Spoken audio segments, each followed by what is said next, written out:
Thank you everybody for joining.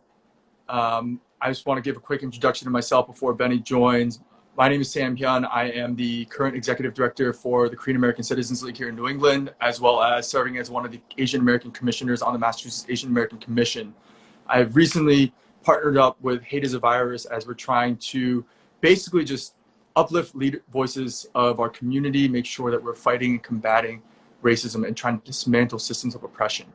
And we've been really, really fortunate to have Benny join us whenever there he is.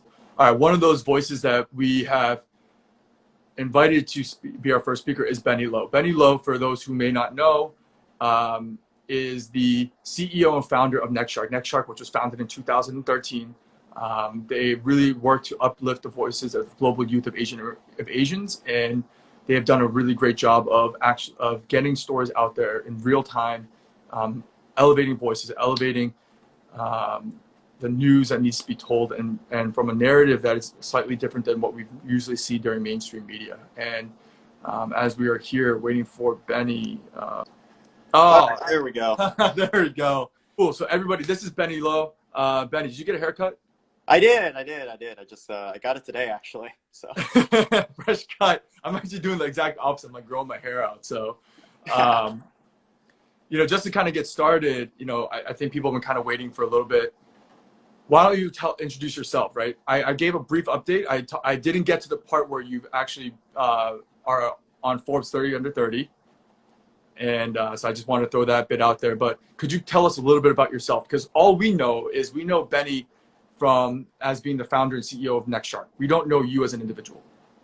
Yeah, I mean, I guess like outside of Nextshark, I'm Benny. I was born and raised in San Francisco. I'm a second generation Chinese American, so my parents came from mainland China in the 1980s, and so I grew up in the Bay Area pretty much like in the 90s, and then I moved down to SoCal for school in 2006. I went to UC Irvine, and I graduated with a psychology degree, but obviously very different from everything that I do now. And I remember I specifically picked that major because I wasn't very good at school. I broke like pretty much all Asian stereotypes of being good in academics and stuff. And so why I picked, I guess, psychology was like, it was one of those like few majors out there where like I kind of told my parents, well, I could still get a PhD and be called a doctor and all that stuff. And so that was like kind of like my hack to get in. And they're like, oh, okay, cool, yeah, you can still become a doctor, great. And so that's what happened. And yeah. So all right, clearly that didn't work out, right? Clearly you didn't go in the direction of being a psychologist, and what you're doing right now is somewhat intersectional, but also a lot very different from what you had originally planned. So can you kind of explain like what went into the thought process of deciding to start and found Nextshark? That's a good question. I mean, I guess like to kind of back up, I mean, I've always had like a affinity to, Asian American culture, and and I knew that very, very early on, just because even though I grew up in a very diverse place in the Bay Area, I mean, I was not immune to, racism growing up. It started as early as like, elementary school years, and, middle school years, even like, some ways with high school. And so, I went through a period where it's like, man, like, especially when I was a kid, I was like, oh my God, I wish I was white, or whatever that may be. But, as I kept growing on, I mean, going into, later on into middle school and high school, I kind of went through that whole like Asian pride phase sort of thing. And so I've always had like an affinity to that, just being prideful for, who you are and everything. But I never thought I could build like a business out of it. So Nextshark, it kind of came about when I had sold my first company, which was newmediarockstars.com. And that was a publication focused on covering internet celebrities and the rise of YouTube creators and everything. And then after I got acquired, I took $3,000 of my own money, and then I started Nextshark. And at the time, like Nextshark was basically focused on business and success targeting millennials. The idea was that I thought that there would be a cool space to have for, a business site that was more targeted towards like a younger demographic. And it was successful. I would say that it was successful for the most part for a little bit. But we kind of reached like a certain ceiling of where we wanted to be as a business, right? Like traffic was kind of plateauing in a certain sense. And so we were trying to figure out what to do next. But we noticed that our Asian-centric content was doing well. So whenever we featured like an Asian business owner, an Asian face, technology in Asia, we saw like a huge uptick in engagement. And so lightly, we kind of saw that we were kind of fulfilling a need that we didn't know existed. And so for the most part, we were kind of like, well, let's start doing more of these stories, like featuring Asian faces. Maybe we can be like a business site with more of an Asian slant to it. And it ended up doing pretty well.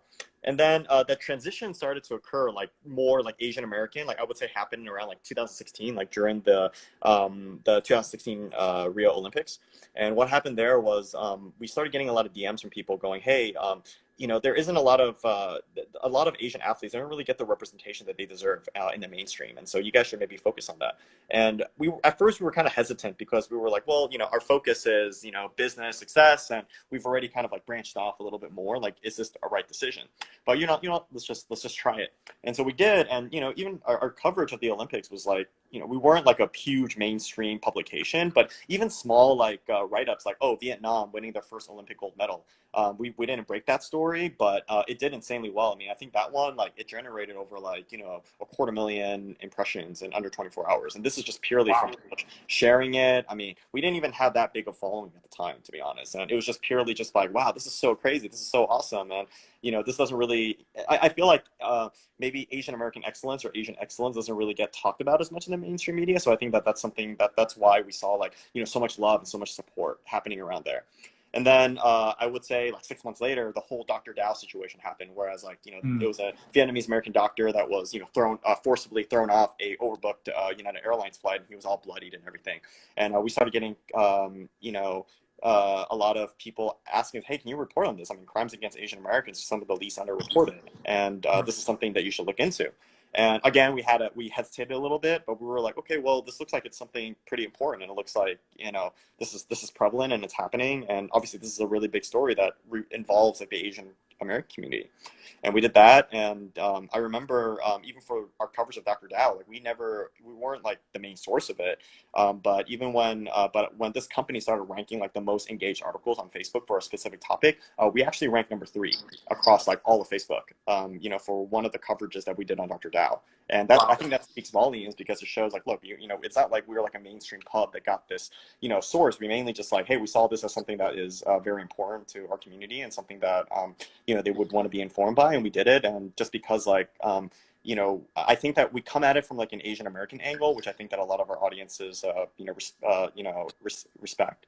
And so I would say like that transition from like, business to success to Asian Americans was a very, very organic one. And it's something that I think that it's hard to give myself credit for it, because I think that it was really like our audience and our supporters that really kind of pushed us to figure out, to tell us like what matters to them, and because for me, I've always come from a perspective of like, I never really want to be like the voice or like, the leader of like Asian Americans, just because like, we're not a monolith, and, we come from so many different backgrounds, skin colors, like all of us, like, the skin tones all of us are different and stuff. And we're relatively fragmented as a community. And so for me, I've just always taken that route of like, just trying to listen to as many diverse voices as possible, and figuring out, the right way to make sure that, we're as inclusive as we can to, all the diverse voices we have in our diaspora, right? Right. I mean, I think that's one of the biggest things right now we're seeing is the need for representation, that our Asian American community, that's something that we've consistently struggled with. Yeah. And clearly, it's not lost on people that Nextshark happens to be one of the main ways that people are starting to get engaged and understand and hear about Asian American stories. But that doesn't mean that Nextshark was the originator of the narration of Asian American stories. So who are some of like the OGs, right? Who are some of the inspirations that went behind, people that motivated you, or people that inspired you, people that really showed you the way and paved the road for Nextshark to even exist? Yeah, I mean, I think there's a ton. I mean, I grew up watching like, Angry Asian Man. I still like remember like, reading up on a lot of his blog posts, like, as early as high school, right? Yoke magazine, Eric Nakamura from like Giant Robot, Jeff Yang, who founded A Magazine and, is a regular CNN columnist. There's really like so many that have really like kind of paved the way for us, and for me personally, I always try to pay homage and respect to everybody that's come before us, regardless of their level of success. Because odds are, like, I have my, there's a level of success with Nextshark today, and but it's only because of the people that have kind of made certain sacrifices that have paved the road before me. And so I think that while a lot of these other Asian American publications that that they were really, really amazing, but I think I would argue that maybe it might have been too early, or maybe that sort of culture haven't really been completely shaped yet. It wasn't as prevalent as it is today, right? And so I think that a lot of the times is, I don't like to give myself like that much credit, because I think that also, in a sense, it's almost like right place, right time, in a sense where, we're being talked about in so many different angles, right? I mean, from our strides in entertainment in the last like 2 years, and in politics with like Andrew Yang, to now like the subsequent rise in racist attacks that have occurred amongst our community because of the coronavirus epidemic, right? So it's a very organic approach when I do these things, if that makes sense. No, for sure. Yeah, but I think that I've always like paid homage to anybody that come before me. I think that that's something that everyone should, because I think that there's so much uncertainty right now with what's going on, and there's also a lot of uncertainty what's going to happen in the future. And for me, every time like I go into these dark places where it's like, oh my God, like what am I gonna, what am I gonna do? What is the answer, right? And and it's always comforting to kind of look at everything, to look at history, to look at history to see like what has happened, because at least gives you some sort of barometer to figure out like what do you do like from here on out. And so I definitely would encourage anybody from whatever industry you're in to definitely read up on the history and who has come before you and what's the history behind it. What are the challenges they faced too, right? See, that's a great segue into my read in my mind, dude. It was more of like the fact that so much of our history right now, right, not just Asian American history, people don't realize that like for the vast majority of our community, our history is 55 years old. That until the 1965 Chinese Exclusion Act was repealed and the Immigration Act was enacted, that most of our community was not able to come here. So when was it that you really kind of understood and started to think about your identity as an Asian American? When did that come into your stream of consciousness? For me, didn't happen until my mid to late 20s. Man, that's hard. That's a very loaded question, because like, I think that, what is exactly Asian American identity? And I think that a lot of us have a certain, all of us have our own unique stories, right? And, for me, I mean, I thought about identity all the time, but it was just basically, because I had to, because, growing up, I mean, people around me made it clear that I was different, right? I was one of the few Asian kids in my school. And so, I mean, I've always like definitely thought of that, right? But I think that as you get older, I feel like that kind of shifts, right? I mean, for me, like, going through the Asian pride phase, I was like, oh yeah, being Asian is being proud of, where you came from. Like, I listen to C-pop, J-pop, K-pop, and all these things. And I'm just like, really immersing myself with things happening in the motherland. This is really cool. Right. And I think that as you kind of get older nowadays, I mean, you start learning so much, that's in the world. Right. And, I become more and more fascinated, especially like reading up on history. I mean, I watched some of the, PBS documentaries. I started reading up on, more into the Chinese Exclusion Act and the subsequent, cases that happen targeted towards our community and other minority communities, right? And I think that when you really start looking into history and how, like, people that have come before us and other minority groups, there has been a lot of solidarity in the past, and there has been a lot of, and we have come together a lot before. It's happened. There's precedence for it, right? And I think that I think that's really important for people to see, because it gives you at least like that precedence also gives you hope that things can work out, and that we can come together. In especially times like this, when it seems like things are hopeless, and when it seems like things are so like negative in the world, and things aren't really working out, right? So, just like, it's weird, because like for our account, like, we've been talking a lot about, supporting Black Lives Matter, but some of the things that we talked about too was we talked about like the whole it was, I think, Yellow Peril supports Black Power. Like, this is back in, pre Vincent Chin era, when, they were talking about trying to free Huey, and when, both like, Asians and African American community came together to like, fight with each other, fight together, right?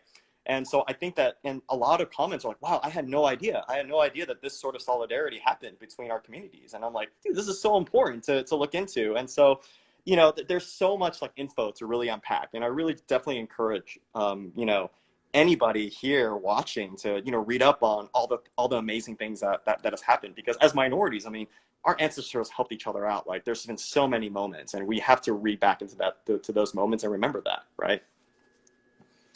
Yeah, and I definitely want to circle back to this because I think that's really, really important. But I also want to quickly segue this into kind of understanding the role of Nextshark in all of this. Like, what is Nextshark's role? Because you guys are a media publication, which means that you really have to be as objective as possible. How do you talk about and really illustrate like and uplift voices, particularly Black voices right now, without sounding partisan? Because to some people, inherently, that sounds partisan to them. That they're not everyone in the Asian American community is a monolith. That some are rightly, and so how do you remain objective as being a media publication and tell these stories? Oh man, that's really a big loaded question. I mean, I think that it's tough. I mean, I think that if you're talking about media in general, right? I mean, there's like a certain thing that you can look into. It's like, oh, like, you know, you got to be objective, and you know, you present the facts as you kind of go. But I think that as minority-owned publications, there's like an added sort of responsibility too, in terms of, you know, because like I think that there's so much like distrust for the media right now. And you know, and I'll be the first to admit it. Like, you know, some of these things are definitely very warranted. I mean, I do think that the quality of media and reporting has kind of gone down over the years, and it's not necessarily like, you know, anybody's fault in particular. It's just like the landscape, right? I mean, you know, no one really pays for news or content as much anymore like back then, and you know, the internet. The advent of social media and stuff has kind of ate up a lot of the inventory for a lot of these places, right? And so you kind of because of that, so many like amazing reporters that I once knew, like they're leaving the industry, you know. And a lot of the times it's like, you know, I do agree. You know, on some level, I definitely agree that, you know, I understand that I don't think media has been up to par in recent years, I would say. But I also think that it's also because like we're just losing so much amazing talents, and there isn't enough like, you know, resources. And so speaking on Nextshark side, I think that we always make sure we do the best we can to, you know, showcase like both sides as much as possible. I mean, I think that you know, and I think that no matter what we've learned is, no matter how hard we try to you know, to be like as objective as possible, to be as responsible as possible. I mean, like, you know, the context matters, right? People are always gonna, you know, take a certain. There's always gonna be someone that takes a certain angle and assumes a certain thing, right? And on top of that, like you know, a lot of these topics that we cover, I mean, you know, we're not just trying to cover you know, just American news. I mean, we're covering things happening in the motherland too that we think it's important, and those things can be very tough too. And now you have like that sort of conversation between, oh, what Western media versus like Eastern media, and you know, and that sort of thing.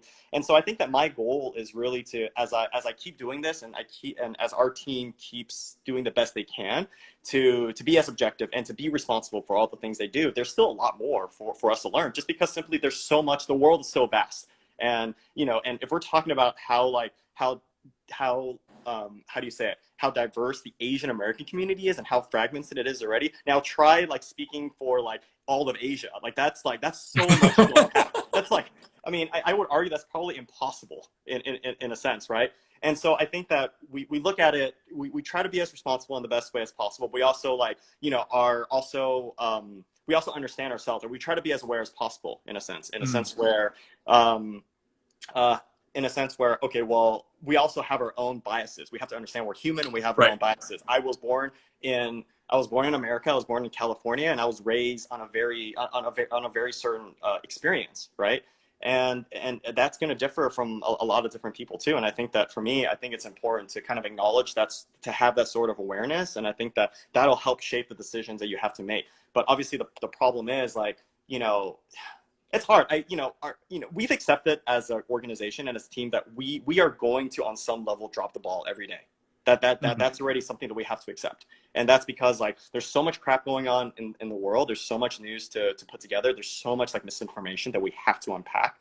and it's and it's just very, very draining. It's like a hit on our mental health. It's a hit on, you know, a lot of things. I mean, I don't think a lot of people know this. I mean, you know, we'll get like tons and tons of videos and news tips every day, and you know, our team has to sort through a lot of these, and sometimes they have to see some of the most distressing videos ever without the trigger warnings, you know. And you know, and for me, like, I literally find myself, you know, trying to check up on my team. Hey, are you guys okay? Like, you know, need anything from me? You guys let me know. I mean, you know, whatever you guys need, right?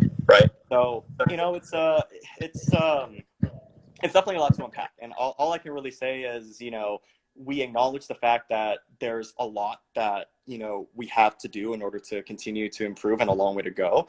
But, you know, I also think that, you know, we'll get there. We'll get there eventually. And, you know, I think good things take time. And I think that, you know, as long as like we do the best we can, and when we do fail, we fail honorably and honestly, I think that that's probably the best thing I can hope for. Dude, and a quick shout out to your staff too, right? You guys are a staff of what, 12, 13? Yeah, about like 12 to 13. Yeah.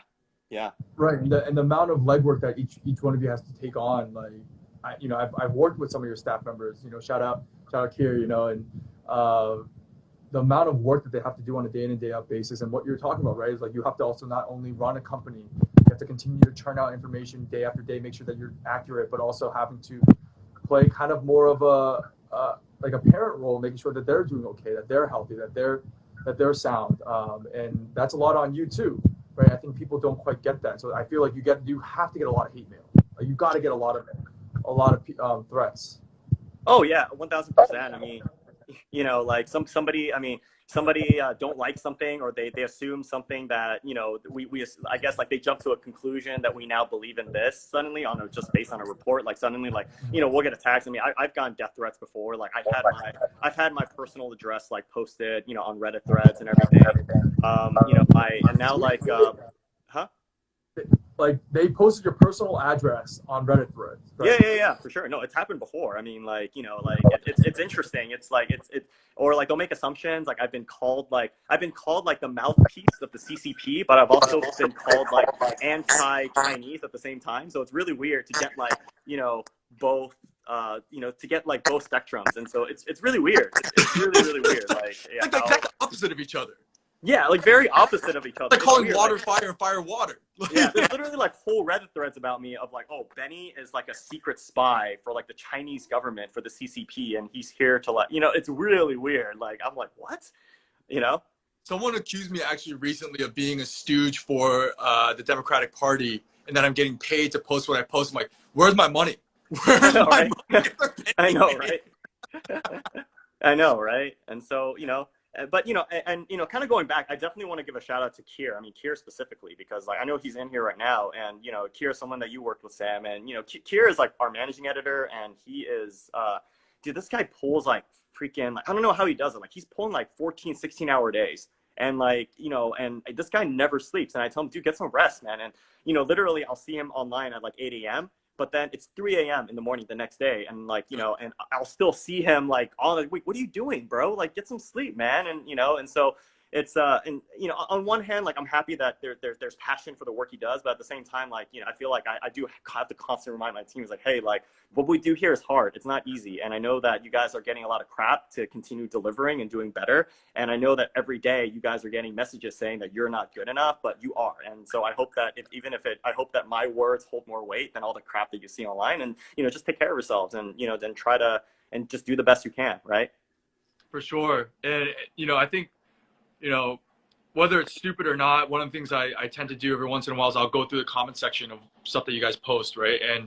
And what we see is a lot of that rhetoric that you're talking about, that people just kind of make those personal assumptions, or they say things without actually knowing you as a human being, or making, you know, assuming where your stance is. But one of the things I've definitely taken away from going through the comment section is just how fractured and fragmented our community really is on a lot of issues. And so one of those happens to be, you know, people's stance on the Black Lives Matter movement. What should the role of Asian Americans be? And to me, I feel like this is a conversation that is really painful, right? It's inherently going to be messy, but one that we should have had a long time ago. And so, you know, I just want to be, you know, make this clear that the opinions of myself and Benny are solely from our perspective, as opposed to us speaking for the Asian American community. I think that's something that gets asked of us a lot, is people always ask us, well, what is your take on the Asian American community? This happens to people of color all the time. That whatever we say, we have to take full responsibility, good and bad, of our communities, when it's like, I'm an individual person. But that being said, what is the role of a company like Nextshark in, starting these conversations and pushing the ball forward in terms of social justice within the Asian American community? Oh man, that's hard to unpack. That's hard to unpack. I mean, I think that this is where, like, I will say that I come at it from what I believe is the best way to go. And I think that for me, generally speaking, I don't think like being so like separate and kind of like, oh, I'm better, or like we're here and you're here. I don't like that sort of rhetoric where like we're separate. And I understand that we have like different, we have different privileges and we have different backgrounds, and everybody's experiences is very, very different, right? But I think that for me, my focus will always be a focus on unity and a focus on helping everyone out, and the focus on just destroying hate, right? Like right now we're on the Hate as a Virus account, right? And I understand that some people will like generalize certain things based on a certain experience that they have, or they'll generalize a whole group based on the acts of one person. But fundamentally, that's, I mean, come on, it doesn't take like even an idiot will understand that that's wrong to immediately have that sort of hate, right? And so I think that for me, I look at it as I don't want to be someone that's trying to like take like to kind of like inject myself into the Black Lives Movement thing, because like that wouldn't be right. And again, this is their voice, this is their time to speak on what they've been dealing with. So I feel like for me, our personal role is we're not going to say anything else, but we just want to help. And so that's why like we've made certain things like we made the front page, the front page in the last month has all been Black Lives Matter resources. Like, how do you donate to George Floyd? How do you donate to, all these other like victims of, police brutality that has happened? We recently released a map, like in partnership with Hate as a Virus, you guys, on a live map that initially was a map that kind of helped, segment and show GoFundMes that are Asian American small business owned that that suffered from lootings or whatever. And then as we started like improving this, we're like, wait, why don't we just open this up to all by POCs, because like other minority groups were looted. I mean, there was a lot of black owned businesses that were looted, Latino owned businesses too. And I think that for us, like that we take a unity stance, like, hey, we're here to help like everyone, because everyone is suffering and we're kind of here together. Now, like, role as an Asian American, I mean, that's hard. I feel like, there's just still so much to unpack, and there's still so much like you said, fragmentation, and there's so much like, in a sense, like ignorance too. Sometimes I feel like a lot of the anti-blackness that you talked that we all know that happens in the Asian American community, I feel like it's kind of stemmed from like ignorance, right?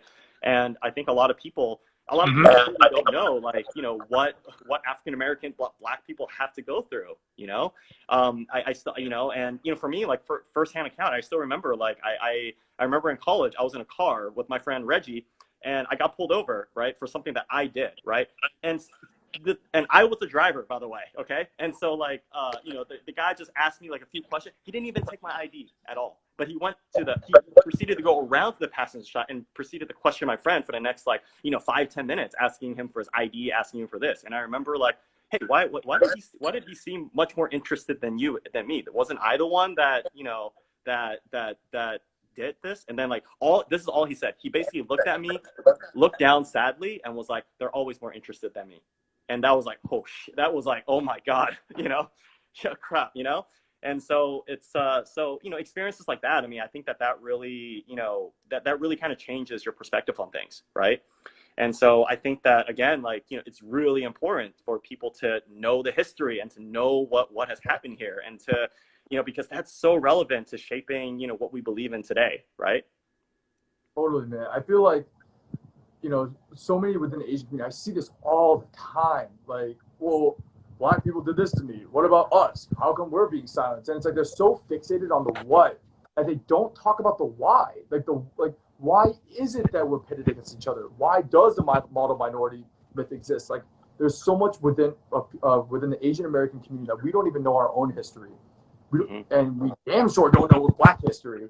And because of that, we have all of these misconceptions and misconceived notions about each other. And I could not agree with you more. And I feel like this is a really important role, that you have, right? You have a burgeoning platform where more and more people, thousands of people, are flocking to the information that you're putting out. And so I do want to talk a little bit more about your collaboration with Admirasia, right?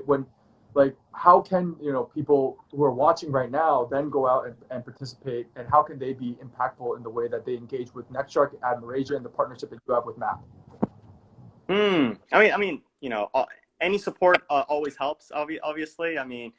But I encourage you guys to, I think that with Nextshark, right, we're only like one publication, right? And it's only like, one perspective that we believe is, a good perspective, right? I encourage everyone to I want people to do their own research. I want people to challenge, everything that they see online, especially in this day and age. I want people to really, educate themselves on their own, because there's just so much to unpack here. And I think that a lot of the ignorance is not necessarily like your fault or anybody else in particular's fault. It's just that, we weren't taught this in school. I mean, come on, how many pages of like African American history or like, Asian American history did you ever read in high school?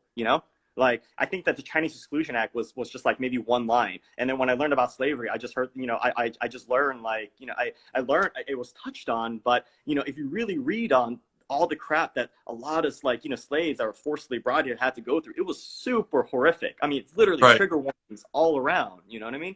And so, proclamation and racism was over. Yeah, exactly. Yeah. We thought that, Martin Luther King came and saved the world, so like, we're all good now. Everything is good because this is what happened. But no, like, this is a harsh harsh reminder. I mean, these things are still happening. I mean, there's still, we haven't gotten to, unfortunately, we haven't gotten through that dream that, that Dr. King, that Dr. King had back then. I mean, that's truth. And I think that it's really up to us. The work is not done yet. We, everyone, we still need to continue, fighting for this. Right. So. Yeah, for sure. I mean, I think, it's been amazing. I feel like for a lot of people, this is really the first time it's come to their stream of consciousness. And so they're looking and relying on sources like Nextshark to be able to provide what are like actual action steps, right? Because I feel like so many people, they're being inundated with so much information right now that they don't really know which way to go.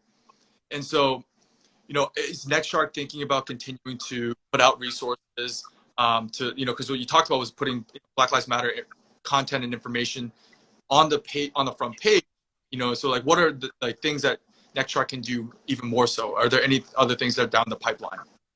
I think that for us, like, we're just doing everything we can to, help the community whenever we can. I mean, truth be told, I mean, our company is not doing that great. I mean, I think that, like many companies out there, I mean, we've definitely, seen a big downturn because of the coronavirus. I mean, advertisers are pulling out like crazy. The only reason, I mean, I think that we're one of the few media companies that haven't done like furloughs or layoffs, just because like we've been very smart with, handling, not overspending our money, making sure that, we're frugal in everything that we do. I mean, my personal like fear. Quick, I don't maybe not really understands what does it mean to furlough? Like why is it like that you've been able to kind of keep your employees actually still being paid? I think it's just because like I mean, as a, even though I'm the CEO, I mean, I feel like there's like a stereotype where it's like, I'm a startup CEO and I run the largest thing that I'm suddenly like super cash rich or something. And the reality is, I mean, maybe like there's a good valuation in terms, my net worth is nice when it comes to my ownership in Nextshark, but the most part is we're a bootstrap startup. We don't run on outside funding or anything. Everything that you see today is just like based on the hard work of everyone that has been with us, from day one. And also obviously the community and our supporters. I mean, that's really the reason why we've been able to survive. But I think that, the reason why I've been able to, last until now, even though like, it seems like, things are getting a lot worse and, more and more companies and media companies are doing layoffs. I think for me, I've always, ever since like maybe like the beginnings of Nextshark, like one of the things that I've always been very afraid of is laying somebody off. And it's not like I can't do it. It's just that I feel that, like, you know, when I hire someone and when you make that decision to work with me, you also make that decision to you know, say no to other opportunities to work with me, you know. And I feel that if you're going to, you know, go to bat with me, I got to go to bat for you too. And I got to make sure that, you know, as your leader, I'm going to do everything I can to make sure that you're going to thrive well, and that I'm at least, even though I'm not like a big corporation with tons of funding, at least I'm going to try my best to put you on a path for some sort of a growth. And I'm always going to make sure that and you know, even with my company, I'm the last person to get paid. I mean, you know, everybody below me, I mean, I make sure that everybody, you know, gets their fair share. And, like, you know, if they've been hustling hard, I make sure that, you know, they're taken care of.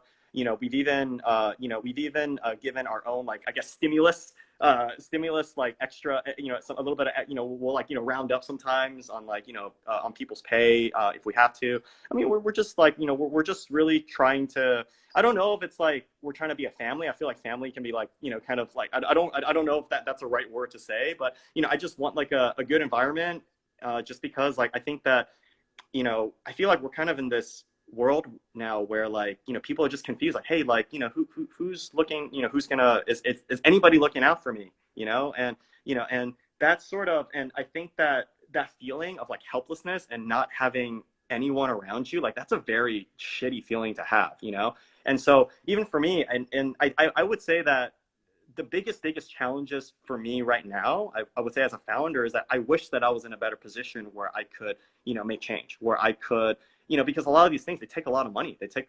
Unfortunately, it takes a lot of capital to do. And so for me, I think that, you know, what I hope to do someday is to be in that position where, you know, I can create a community that, you know, Asian Americans, Asian all over the world could, you know, like an environment where, you know, they could write about the things that they want to write about, that inspires and informs people in their own community, and, you know, really have a positive impact in the world, hopefully. So that's my thought. Yeah, can you? Yeah. Everything you really talked about really encapsulates what it takes to be a leader, right? And especially, it was hard enough before the pandemic, and I don't think that the pandemic really made life hard, right? It really just really opened the lid and the cover on just how difficult things were in this country and in the world. But if there was one thing, you know, that you would give to the audience right now to talk about leadership, like what is something that you really want to put out there and inject into the society of, like, how to understand what leadership really is?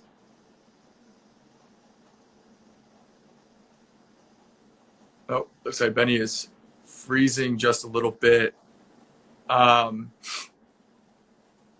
see. You good? Sorry, everybody. I think there's a little bit of Benny. Can you hear me?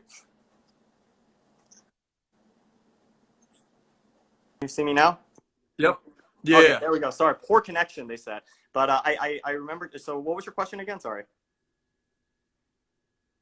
It was based off around leadership, right? Like, so right now we're not seeing a lot of great leadership out there. And what you just talked about, to me, really exhibits and exemplifies what true leadership is. So what, like, if there was one real lesson that you wanted to give to people who are listening, like how they can be leaders within the community, what would that be? I don't care how successful you think you are, you ain't shit. That's all I'm saying.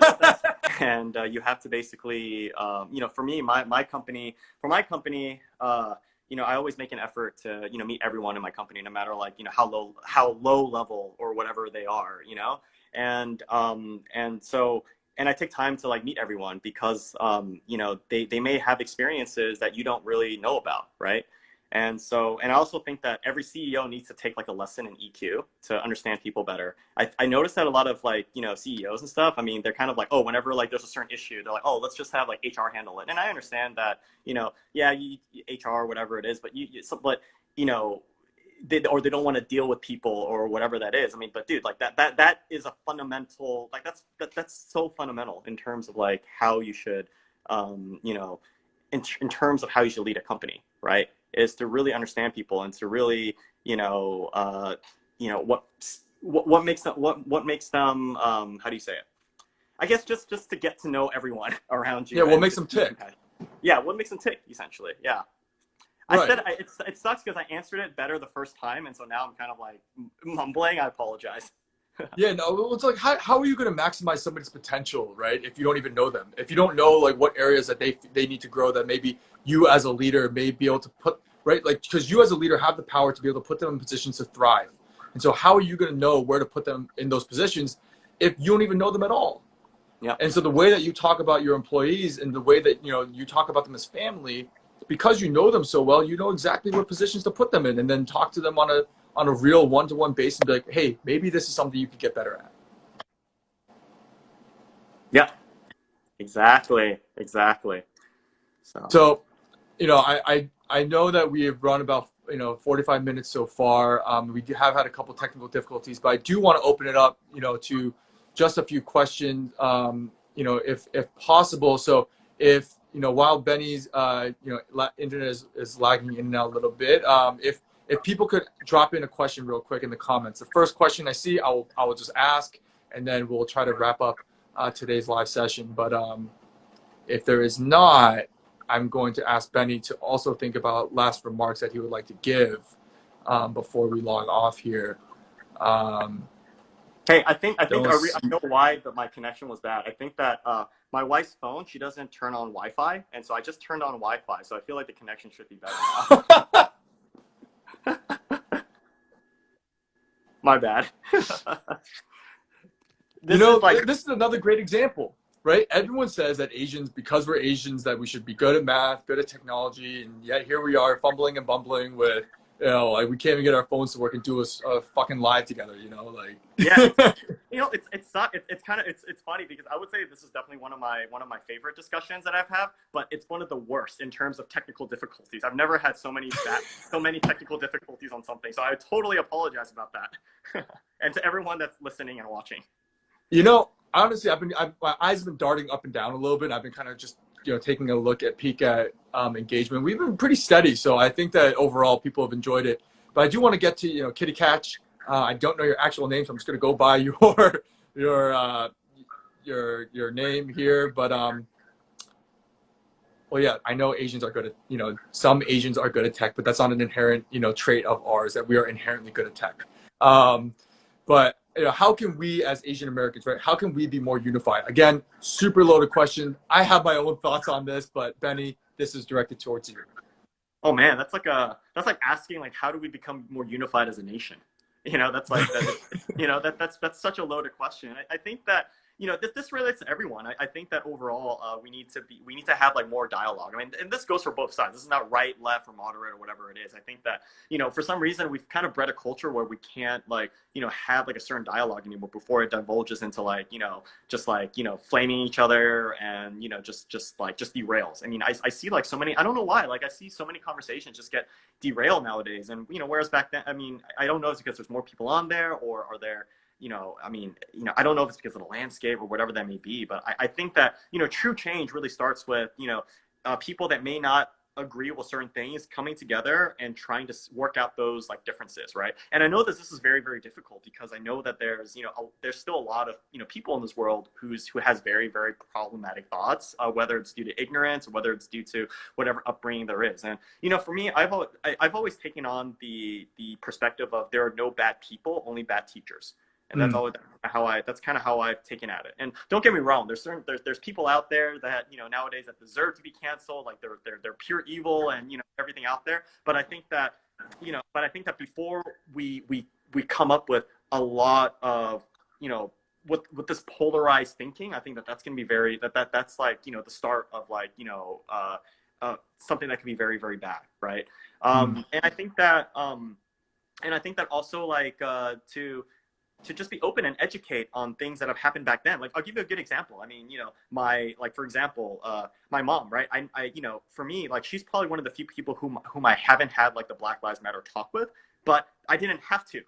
It's surprisingly because it was funny because on WeChat. I know she's part of WeChat groups and everything, right? And so, I was doing all this stuff on Black Lives Matter and like why it's important to support them and, and everything like that. I started seeing her translating some of my articles about George Floyd and everything and Oh, Black that's Lives awesome. into Chinese to post on these groups that she's a part of. And these are like, all aunties and everything. And I'm like, whoa, like at first I was like, wait, what is she doing? I'm like, oh shit, she's doing all these things. And, for her, when I finally did have a chance to talk to her about it, she's like, hey, I didn't know that these things were happening. I didn't know that police, it was funny for her. Like, I didn't know police were so bad. Yeah, dude, that's like, I feel like that's something that people don't realize. Like, I've had conversations with family in Korea, and they've literally been like, why do Americans hate black people so much? And my mom, like, she, with her church group, like, I found out that through a conversation with her, that her and her church group had a conversation about Black Lives Matter for 5 hours. Yeah. 5 hours, and they're literally ripping off stats after with conversations that I've had with her, that my sisters had with her, where they start, then she started listening and understanding that, I may not know these things. So she started researching, and they are sharing information. They're like, we didn't know black people only made up like 13-14% of the United States population. They thought that black folks made up way more of the U.S. population. And so yeah. I feel, I guess like this is, you kind of answer my question is like, how do we have these conversations with our family members, especially the ones who, for those of us who are maybe more introverted, and confrontation is something that we're adverse to. For me, I'm super extroverted. So me having a conversation that's difficult is really simple, but that's not the case for everybody else. So how is there a suggestion that you have for them? Like, how do you have this communication? Because this is something that obviously you're very good at. Communication. I mean, that's another loaded question. That's hard. That's hard to say. Like basically, how do you communicate better? How do you communicate these tough things with everyone? Oh man. Wow, that's so hard to unpack, because like in what context, right? And and how do you deal with it when, and especially when, it's with someone that has gone through tremendous pain and something that, really only they could, really understand, right? Mm-hmm. And I think that that could be very frustrating for a lot of people too. And I think that for me, like I would say that the only thing I would really think about is that just listen, just try to listen, and to try to listen with as little judgment as you can, and maybe it might be very like, you might cringe a few times, and it might be like, oh my god, I can't believe like this is really happening, or we're talking about this. I think that it's just patience, being able to have that patience with each other, and know that changing people's mindsets, especially if it's a mindset that they've been that they've kind of been grown up with because of their environment, because of maybe bad experiences around them. I mean, I think that we just need more compassion with each other, really. I think that and also more face-to-face contact. I think that people tend to be like very malicious sometimes when it comes to online. It's better to have like more face-to-face conversations than actually talk on a human level, right? So yeah, it's so easy to dehumanize someone when you don't actually have to look them in the eyes and have a conversation. Like, so much of what we do engagement online is like we're talking at each other, we're not talking with each other. Now, speaking of that though, I did want to throw this question up there because I did get it up. What will Nextshark do? Will Nextshark do any collaborations with other international online news sources? Now, first of all, before you start answering that question, I want people to like really follow her account, because please forgive me if I'm saying this wrong. Miss Junior Fox, she really is a strong advocate, and the degree of engaging with people, I really, really do recommend engaging with people the way that she does. It's with such intellect, compassion, empathy, and grace. So big shout out to her, and what the work that she is doing of advocating, not just for her own community with the Black community, but also for the API community. So anyone that's out there that says that Black people don't speak up for Asians, you're wrong. Yeah, I gotta give a shout out to her too. I always see her, commenting and participating in our comments, and she's definitely been really a really cool person to work with. So yeah, what are any potential future collaborations with other media sources? I think that we kind of already do in some cases. I mean, we get cited by a lot of like international media, especially like, Chinese language media, Vietnamese media. I know we get featured on, Korea Daily has cited us a couple times too. I mean, we're always open to collaborations, and I've done interviews with like, Asian focused pubs like in Asia too. So I think that we're always going to be open to collaborations, and especially if it gives us an opportunity to learn and be better too. Awesome. And so now that we're coming up on an hour, I really do want to wrap Why do this we up. peak at the end? It's funny. Like I think that we're peaked at like I know. It kind of but it's sucks. always like that. It's always like that, It's like, but it's like they just wanted to tune in to hear your final words. Like, what are the last words that you would like to say? Like, what is something that you really like? You have to get off your chest to the media, or not to the media, but to the masses here. Oh man, I think that overall, like, I think that I can only speak on what I've been feeling, and with everything that's been going on, like I feel a big sense of uneasiness that's happening, and and because like, and for me, like I'm a very compassionate person by nature, and so like whenever I see like injustices happening and all these things, like I really do like feel it, and I really do take it in, and it's something that it's hard for me to. I mean, other people suffering, it's hard for me to ignore for some reason. It's just how I'm built, and I feel like, especially like when I'm when I'm perceived as a person that's somewhat in power or of influence, like the first thing I think about is what can I do to help, or what can I do to kind of contribute, right? And so, I think that with that being said, I think that I know that there's a lot of uncertainty. I know that there's a lot of fear, and I know that there's a lot of, it seems like doomsday is happening. But I think that looking back of, all the incidences that has happened in the past, I think that we always like end up being okay. So I think that, right now it's just really important for us to just continue to be passionate with each other. Know that, we're being stuck in home. We're in quarantine. And so a lot of us a lot of us are not really in the best mental space. And so I think that when you do have conversations and have difficult conversations, like just be mindful of that, and just spread love as much as you can. We need more of it right now in this day and age. Absolutely. And really thank you for that, because I'm a big advocate of spreading love and just kind of understanding perspectives. And so I think right now, given the moment that we're in, that we really do have to spend a lot more time of introspection, making sure that we're checking our own biases. Like I see this question here, it's like, how can I be a better ally and advocate for multicultural communities? And I think, first of all, it's, we need to address the issues within our own community of anti-Blackness. We need to address the colorism, the classism that exists within our communities. Like, really honestly look at within before we look out, and how could we be true allies to the Black community if we ourselves are not allies to each other? And secondarily, I think also that we have to start having these, hard truths and introspection of ourselves, where we stand, where, what are maybe the implicit biases that we have, that anti-racist work is something that isn't just fixed overnight, but something that is a lifelong process. And with that being said, I'm so grateful to you, Benny, for taking the time, an hour of your day. I know that, the work that you do is not something that is, 9 to 5, but one that is 24/7, 365. I've been, so grateful, and being able to connect with you now. I've been wanting to do so for a long time. So I just want to say thank you for all the work that you do for our community. Thank you to all the listeners and the viewers who are out there for contributing to this amazing session. Thank you to the Nextshark team. Thank you to the HATEISAVIRUS team. And yeah, Benny, I'll just kind of, let you say one last, snippet and that you would like to say. Well, I mean, thank you for everybody joining. I mean, I'm reading all the comments, and I really appreciate all the support. And this work is definitely not easy. And I really appreciate all the kind words, especially that you guys are giving to my workers too. And they definitely do deserve it. And just to kind of touch in on how to be a better ally. I mean, just talk to people. I mean, the first thing I did was, when I saw the George Floyd protest, was I was looking online, and then I went on the NAACP account, and I saw an interview with a woman named Leslie, and she's the president of the NAACP in Minneapolis. And the first thing I did was DM her and be like, hey, how can I help?